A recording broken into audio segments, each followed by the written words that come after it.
ஆச்சி அதிரசமா விடுங்க, கையில தட்டி சூடான எண்ணெயில பொரிச்சா அதிரசம் ரெடி. அவங்களுக்கு இடையில ஒரு சின்ன ஒரு நிலத்தகராறு வந்து ராஜகோபால்னு ஒருத்தர் சார், ஒரு பேங்க்ல மேனேஜரா இருந்தவர். அவருக்கும் இவங்களுக்கும் இடையில இந்த உப்பளத்துக்கு தண்ணீர் பாய்ச்சறது தொடர்பா ஒரு தூத்துக்குடியில இருக்கவே கூடாதுங்கன்னு போலீஸ் சொல்றாங்க, இன்ஸ்ட்ரக்ஷன் பண்றாங்க, உங்களுக்கு எப்பனாலும் ஆபத்து ஏற்படலாம். இவர் இங்க இருந்து நேரா திண்டுக்கல் போறாரு. நீங்க பாத்தீங்கன்னா பசுபதி பாண்டியன் அவர்கள் இன்னைக்கு நம்ம நினைவு கூறுற இடத்துல தான் இருக்காரு. அவர் இன்று உயிரோடு இல்ல. அவரோட மனைவி ஜெசிந்தா பாண்டியன் இல்ல. ரொம்ப பேர் இல்ல. பசுபதி பாண்டியன் அவர்களுக்கு வலதுகரமாக இருந்த ஒரு பொன்னி இசக்கி அவர் இல்ல. இவருக்கான அட்டம் தான் அது. இவருக்கு அட்டன் பண்ணும்போது கார்ல அவங்களும் இருக்காங்க. எப்போதும் என்றான் அப்படிங்கக்கூடிய ஒரு பகுதியில பாலத்துக்கு பக்கத்துல கார் வருகிற பொழுது அந்த சம்பவம் நடக்குது. பசுபதி பாண்டியனுடைய அரசியல் முக்கியத்துவம்ங்கிறது ஒரு பாட்டாளி மக்கள் கட்சியை தொடங்குற பொழுது ஒரு பொருளாளராக இருக்கார்.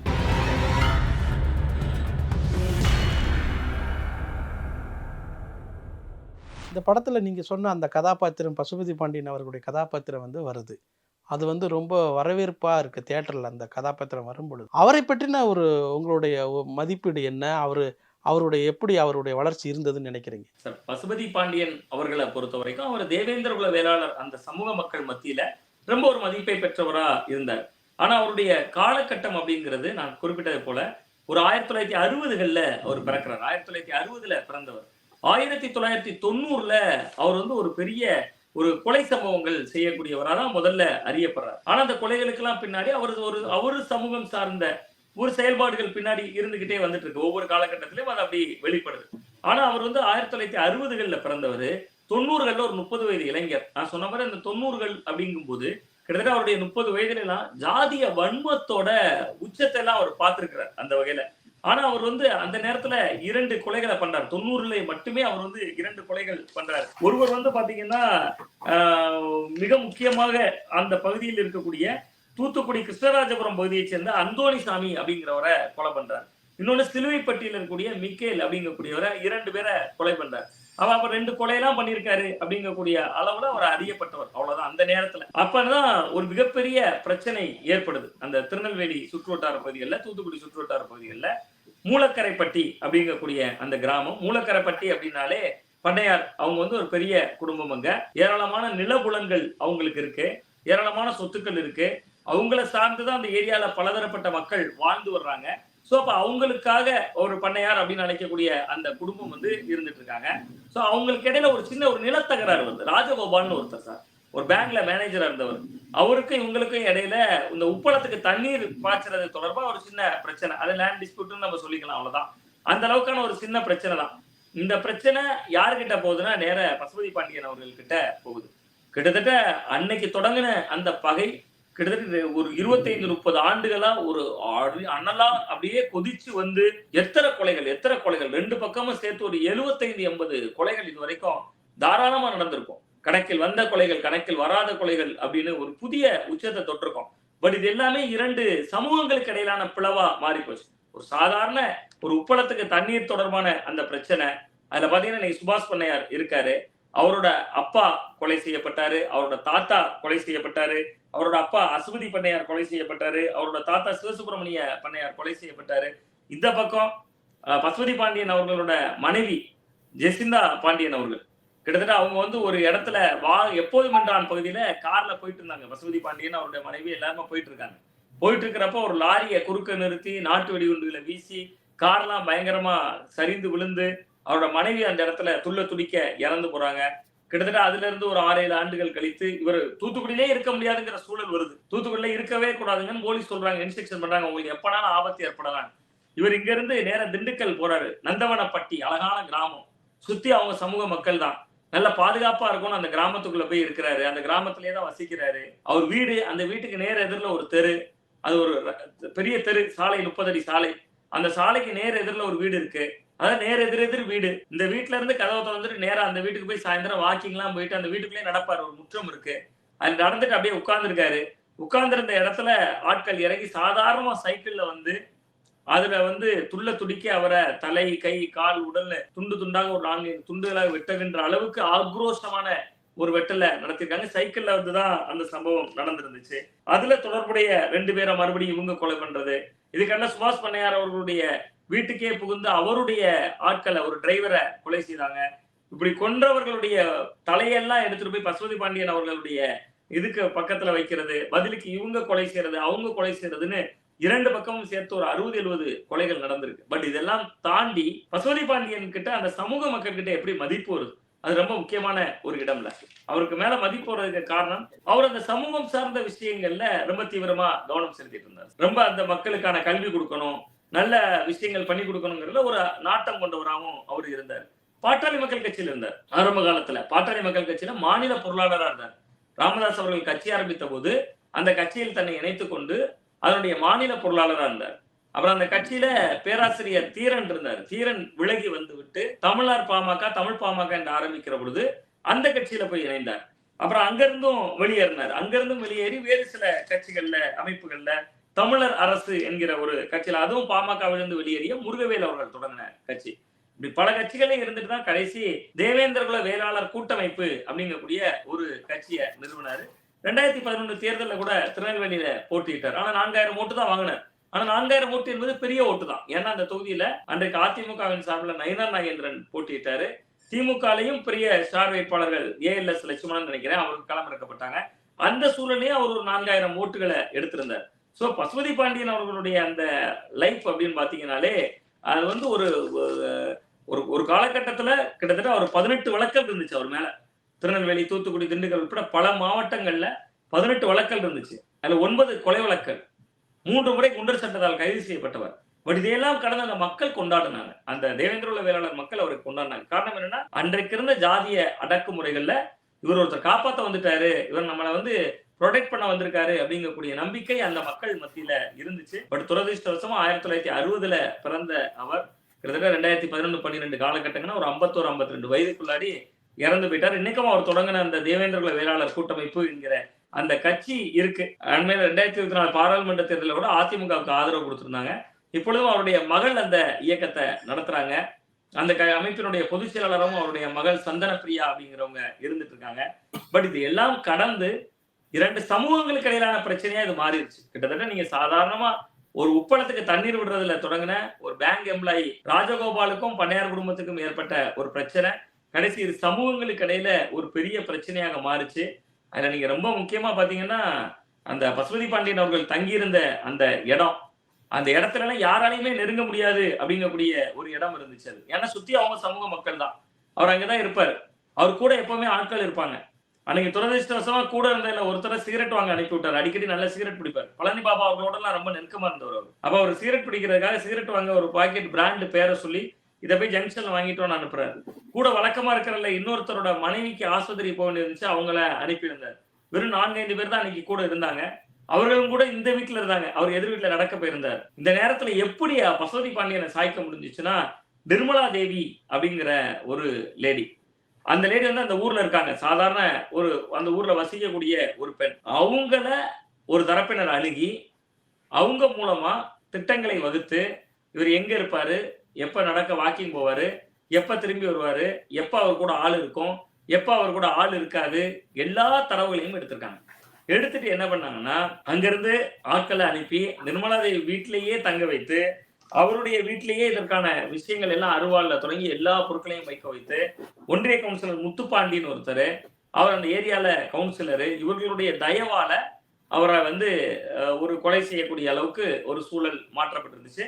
நல்லா பாத்தீங்கன்னா 2021 கிட்டத்தட்ட எல்லாமே இந்த சம்பவங்கள் எல்லாமே பாத்தீங்கன்னா 10 ஆண்டுகள் 15 ஆண்டுகள் ஆயிருக்கும், மக்களே மறந்திருப்போம் அப்படி ஒரு சம்பவம் நடந்துருச்சு. ஆனா கொலை நடக்கும். அப்படிதான் கிட்டத்தட்ட நீண்ட இடைவெளிக்கு பின்பு 2021 பாத்தீங்கன்னா கிட்டத்தட்ட 7-8 ஆண்டுகளுக்கு அப்புறம் 2021 ஒரு நாள் நிர்மலா தேவி வந்து அந்த ஊர்ல 100 நாள் வேலை திட்டத்துக்கு ஆட்களை பிரிச்சு கொடுக்குற வேலை பார்த்துட்டு இருந்தாங்க. நீ அந்த ஊருக்கு போ, நீ இந்த ஏரியாக்கு போ, நீ இந்த ஏரியாவுக்கு போன்னு.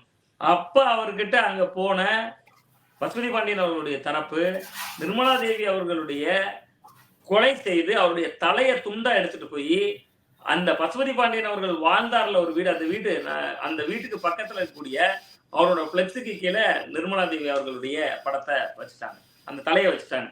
சோ அப்ப இது வந்து ஒரு வன்மம் நிறைந்த ஒரு தொடர்கதையாக தொடர்ந்து 2 பக்கமும் இழப்பு, கடுமையான இழப்பு.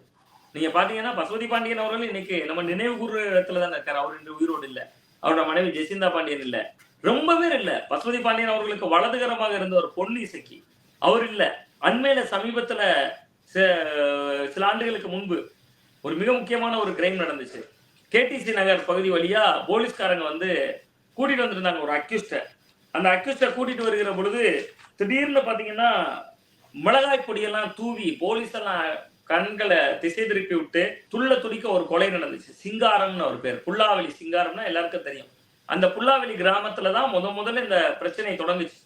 இந்த பிரச்சனையினுடைய ஆணிவேர் அங்கிருந்து தான் தொடங்குது. புல்லாவெளியில தான் அந்த உப்பள தொழிற்சாலை இருக்கு, அந்த உப்பளம் இருக்கு. அதுக்கு தண்ணீர் கொடுக்கறதுல தான் பிரச்சனை ஏற்பட்டுச்சு. அப்ப அந்த புல்லாவெளி சிங்காரம் தான் பசுபதி பாண்டியன் அவர்களுக்கு மூளையா இருக்கக்கூடியவரு. அவர் தான் எல்லா திட்டங்களையும் வகுப்பாரு. யாரை எப்படி கொலை பண்ணலாம், எப்படி அட்டாக் பண்ணலாங்கிறதெல்லாம் புல்லாவெளி சிங்காரத்துக்கு தான் தெரியும்னு சொல்லி பண்ணையார் தரப்பு கடுமையான கோபத்துல இருந்தாங்க. அப்ப அந்த புல்லாவெளி சிங்காரத்தையும் கொலை செய்தாங்க. போலீஸ் கஸ்டடியில போலீஸ் கூட ஒரு கோர்ட்டுக்கு போயிட்டு இருக்கிற பொழுதே இந்த கொலை நடந்துச்சு. இது பசுபதி பாண்டியன் தரப்புல ஏற்பட்ட இழப்பு. நேரம் அப்படியே அந்த பக்கம் பாத்தீங்கன்னா சுபாஷ் பண்ணையார் அவர்களுக்கு இன்னைக்கு அவருடைய அப்பா கொலை செய்யப்பட்டு இறந்திருந்தார், தாத்தா கொலை செய்யப்பட்டு இருந்திருந்தார். அஸ்வதி பாண்டியனா இருக்கலாம், ஒவ்வொரு தரப்பும் அந்த தரப்பும் ரொம்ப பலத்தை சேரும். பட் ஆனா இது எல்லாத்துலயும் பாத்தீங்கன்னா இன்னைக்கு மாற்றி மாற்றி ஒரு கொலைகளாக ஒரு 60-70 கொலைகள் அந்த மண்ணுல இதை மையப்படுத்தி அது வெளியில் தெரிந்த கொலைகளாக, வெளியில் தெரியாத கொலைகளாக கிட்டத்தட்ட நீங்க ஒரு 4 ஆண்டு போலீஸ் கிரைம் ரிப்போர்ட் எடுத்து பார்த்தாலே திருநெல்வேலியில ஒரு 250க்கும் அதிகமான கொலைகள் நடந்திருக்கு. அது இதை மட்டும் நான் சொல்லல, பொதுவாக பெரும்பாலும் ஜாதிய வன்மத்தோடு நடந்த கொலைகள். அப்ப இந்த இடத்துல இந்த மாதிரி ஸ்போர்ட்ஸ் எல்லாம் புத்துயிர் வரணும், விளையாட்டுகள் புத்துயிர் வரணும், விளையாட்டு வீரர்கள் அதிகமான மாற்று திசை நோக்கி நம்ம விளையாட்டுனா கூட வேலை கிடைக்கும் அப்படிங்கக்கூடிய ஒரு பார்வை வரணும். அதுக்கும் இது ஒரு முன்னோட்டமா இருக்கு அப்படிங்கிறதாவும் நான் இந்த இடத்தை பார்க்கிறேன். வெங்கடேச பண்ணையார் அவர்களுடைய குடும்பம், அவங்களுடைய அணுகுமுறை இதெல்லாம் வந்து பொது வெளிகளில் எப்படி இருந்தது? அவங்களுக்கு வேறு ஒரு பார்வை இருந்திருக்கும்ல? இல்ல, நிச்சயமா. இப்ப வெங்கடேச பண்ணையார் அவர்களை பொறுத்தவரை அவர் வந்து சுபாஷ் பண்ணையார் அவர்களும் அண்ணன் தம்பி உறவு முறை 2 பேருக்குமே ஒரே தாத்தா தான். அந்த தாத்தாவுக்கு சிவசுப்பிரமணிய பண்ணையார், அவருக்கு 2 மகன்கள். ஒருவர் வந்து அசுபதி, இன்னொருவர் நாராயணன். அந்த நாராயணன் அவர்களுடைய மகன் தான் வெங்கடேச பண்ணையார். அசுபதி அவர்களுடைய மகன் தான் சுபாஷ் பண்ணையார். வெங்கடேச பண்ணையார் அவர்களுக்கும் அந்த நேரத்துல நீங்க யோசிச்சு பாருங்களேன், நம்ம என்னதான் இது பகைமை, என்னதான் இது வந்து ஒரு ஒரு குடும்பத்தினுடைய சண்டை, ஒரு சாதாரண சண்டை, அது வந்து இவ்வளவு பெரிய பிரச்சனையாக மாறிவிட்டது என்று நாம் பார்த்தாலும் கூட இதற்குள்ள இப்ப ஒரு வெங்கடேச பண்ணையாருடைய மனநிலையிலிருந்து பார்த்தா அவருடைய சித்தப்பா கொல்லப்பட்டு விட்டார், அவருடைய தாத்தா கொல்லப்பட்டு விட்டார். அப்ப அவர் தான் அந்த இடத்துல முதல்ல வர்றாரு. அந்த நேரத்துல பாத்தீங்கன்னா சுபாஷ் பண்ணையார் சேலம் சட்டக்கல்லூரியில படிச்சுட்டு இருந்தார், மாணவர், சேலம் லா காலேஜில் படிச்சுட்டு இருந்தார். வெங்கடேச பண்ணையார் வந்து அந்த அதிகாரத்தை அவரு எடுத்துக்கிறார். அவரு தன்னுடைய தாத்தாவை, தன்னுடைய சித்தப்பாவை கொன்றவர்களுக்கு எதிராக களமாட வேண்டிய ஒரு நெருக்கடிக்குள்ள அவர் வரார். நீங்க இந்த பகைமை என்னன்னா, கத்தி எடுத்தா கத்தியாலதான் அழிவு என்பது போல 2 பேர்ல யாராவது ஒருவர் திருந்தணும்னு நினைச்சா கூட இன்னொருவரால திருந்த விட மாட்டாங்கல்ல. இப்ப இந்த தரப்பு அமைதியாச்சுனாலும் இந்த தரப்பு அமைதியா இருக்குன்னு அந்த தரப்பு நம்ப மாட்டாங்க. அந்த தரப்பு அமைதியாச்சுனாலும் இவர்கள் தரப்பு வந்து இவங்க அமைதியா இருக்கிற மாதிரி இருந்து என்னைக்காவது நம்மளை செஞ்சிருவாங்களா அப்படின்னு நினைப்பாங்க. சோ இது வந்து ஒரு சிக்கலான ஒரு இடம். கடைசியில வெங்கடேச பண்ணையார் அவர்களுடைய முடிவே தமிழக காவல்துறையினால் முடியப்பட்டது. அதுக்கு பிறகு திராவிட முன்னேற்ற கழகம் அவருடைய மனைவி ராதிகா செல்வி அவர்களுக்கு சீட்டு கொடுத்தாங்க, ஜெயிக்க வைத்தாங்க. அவரை மத்திய அமைச்சராக, இணையமைச்சர் வரையும் கொண்டு போனாங்க. பட் என்னதான் இருந்தாலும் இது வந்து ஒரு 2 சின்ன ஒரு பிரச்சனை தான். சாதாரணமாக ஒரு பேசி தீர்க்க வேண்டிய லெவலான பிரச்சனை தான். ஆனா 93ல அந்த கொலை சம்பவம் நடக்கிற பொழுது வெறுமனே பேசாமலே இவ்வளவு பெரிய கொலையை டக்குன்னு போய் அட்டன் பண்ணியிருக்க மாட்டாங்க. ஏதோ பேசியிருக்கலாம், பேச்சில் உடன்பாடு முதல் கட்டத்திலே ஏற்படாமல் இருந்திருக்கலாம், 2 பேருக்கும் இடையில ஒரு பெரிய மனஸ்தாபமாக உருவாயிருக்கலாம். ஏன்னா எடுத்த உடனே ஒரு உப்பளத்துக்காக, ஒரு தண்ணீர் பிரச்சனைக்காக, ஒரு சின்ன லேண்ட் டிஸ்பியூட்டுக்காக உடனே டக்குன்னு ஒரு கொலையும் வராது. ஏன்னா அந்த பண்ணையார் குடும்பமும் அந்த ஏரியால ஒரு பெரிய குடும்பம். சோ அப்படி இருக்கிற பொழுது அது ஏதோ ஒரு பேச்சுவார்த்தையில் அது யாருடைய தவறோ, யாரோ ஒரு வார்த்தைகளை யார் விட்டார்கள் என்று தெரியாது, இவர்களா அவர்களா தரப்பா என்று தெரியாது. சோ இது எல்லாமே இது வந்து கடைசி ஒரு கட்டத்துல முன்னெச்சரிக்கைன்னு ஓட ஆரம்பிச்சிட்டாங்க. இப்ப நம்முடைய நாட்கள் நமக்கு தெரியும், நமக்கு எதிரி இல்ல, நேர போய் எதிரில் வரும்போது பைக்கு தெரியாம இடிச்சாதான் நம்ம மேல இடித்தது.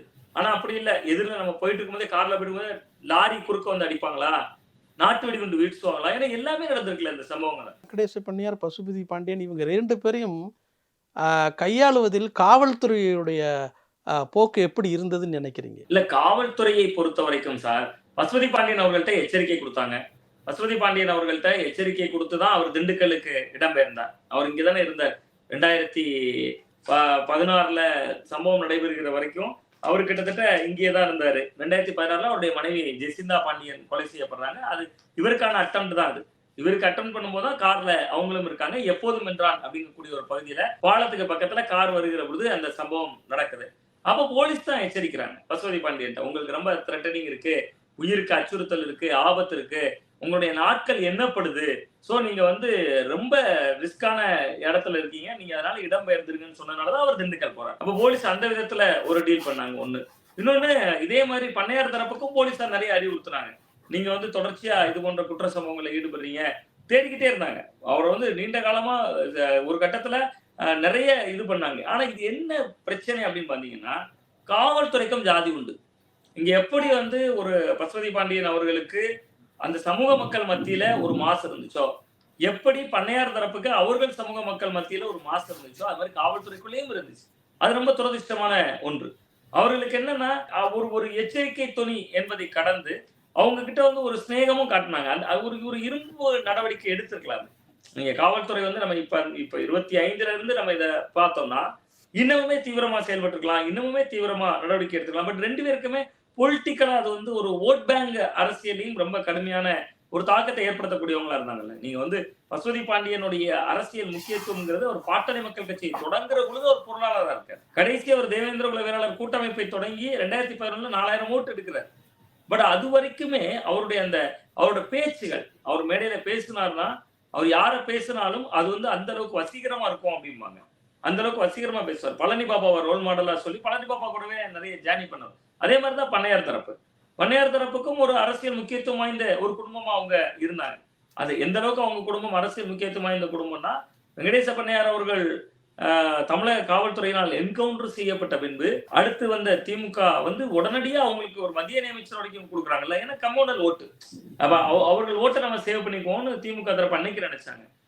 அதுதான் நான் வந்து திமுகவை மட்டும் சொல்லல, ஒட்டுமொத்தமா இது வந்து ஒரு ஓட்டு அரசியல்லையும் அரசியல் கட்சியில் ஒரு மென்போக்கை கையாண்டாங்க. அந்த மென்போக்கு காவல்துறையிலையும் இருந்துச்சு. அதனாலதான் அது வந்து இவ்வளவு ஆண்டுகள் ஒரு பெரும் வகையா மாத்தி மாத்தி சண்டை, மாத்தி மாத்தி கொலை. கபடிக்குள் விளையாட்டை தாண்டி ஒரு பெரிய அரசியல் இருக்கிறதா நீங்க நினைக்கிறீங்களா? இல்ல, நிச்சயமா இருக்கு சார். கபடியில மட்டுமல்ல, கபடி சார்ந்து மட்டுமல்ல, தென் மாவட்டங்கள் இருக்கக்கூடிய ஒவ்வொரு விளையாட்டிலும் அரசியல் இருக்கு. நீங்க வந்து அரசியல் இல்லாத இடமே இல்லை. ஒரு சாதாரண ஒரு அலுவலகத்துல வேலை பண்ணாலே ஆபீஸ் பாலிடிக்ஸ் அப்படின்னு நம்ம சொல்லுவோம். நீங்க ஒரு 10 பேரோ 11 பேரோ விளையாடக்கூடிய ஒரு டீம்ல டீம் பாலிடிக்ஸ் இருக்காதா? அந்த டீம்ல யாரை விளையாட விடணும்னு ஒரு பாலிடிக்ஸ் இருக்காதா? சோ எல்லா இடத்துலயுமே அரசியல் உண்டு. அதே மாதிரி கபடியிலையும் அரசியல் இருக்கிறது. அது நம்ம வந்து தென் மாவட்டங்கள்ல இருக்கு. ரொம்ப குறிப்பா தூத்துக்குடி, திருநெல்வேலியான மாவட்டங்கள்ல ஜாதிய ரீதியிலான அந்த அரசியலும் அதுக்குள்ள கடுமையான அளவிற்கு இருக்கிறது. அதை தவிர்க்க முடியாது. அதை மீறி போராடி வருபவர்களாகத்தான் ஒவ்வொருத்தரும் இருக்கணும் அப்படின்னு நம்ம செய்ய வேண்டியிருக்கிறது. உண்மையில் அது வந்து அரசியல் இருக்கிறது. அதை சரி செய்வதற்கு விளையாட்டுத்துறை அமைச்சராகவும் இன்னைக்கு உதயநிதி ஸ்டாலின் அவர்கள் தான் இருக்காரு. கிட்டத்தட்ட 75 சட்டமன்ற தொகுதிகளில் இன்னைக்கு மினி ஸ்டேடியமே கட்டியிருக்காங்க. கபடிக்கு கூடுதல் முக்கியத்துவம் கொடுக்கணும் சார். நான் குறிப்பிட்டதை போல கிட்டத்தட்ட ஒரு 94ல போய் இவர் போய் ஏசியன் கேம்ஸ் விளையாடிட்டு வர்றாரு. இன்னைக்கு வரைக்கும் என்ன ஆச்சு? 2005, 2015, 2020 30 ஆண்டு இடைவெளி. இன்னொரு கபடி வீரர் அர்ஜுனா விருது வாங்க முடியலையே. அப்ப நமக்கான இடம் எங்க இருக்கு? நம்மளுடைய மிக முக்கியமான விளையாட்டுல இன்னைக்கு நம்ம கபடி அப்படிங்கிறத இன்னைக்கு பைசன் வந்ததுனால கொண்டாடுறோம். அதுக்கு முன்னாடி வெண்ணிலா கபடி குழுல பார்த்து கைதட்டணும். அதற்கு அப்புறம் கில்லி படத்துல விஜய் கபடி விளையாடுறத பார்த்து கைதட்டணும். இப்படித்தானே இருக்கு. நிஜத்துல கிரவுண்ட்ல களத்துல இன்னைக்கு நம்ம பள்ளிக்கூடங்கள்ல பிடி பீரியட்ல கூட கபடி விளையாடுறாங்களான்னு கேட்டா விரல் விட்டு எண்ணக்கூடிய அளவுல தான் பள்ளிக்கூடங்கள் விளையாடுறாங்க. இதெல்லாம் மாறணும். அதற்கான முன்னெடுப்புகளை அரசும் செய்யணும், மக்களும் மனமாற்றம் பண்ணணும். இரண்டும் இணைந்தால்தான் அது சாத்தியம் அப்படின்னு நான் பார்க்கிறேன். ரொம்ப நன்றி சார், நீங்க இவ்வளவு நேரம் உங்களோட நேரத்தை ஒதுக்கி எங்கிட்ட பேசினதுக்கு. ரொம்ப நன்றி சார். ரொம்ப நன்றி.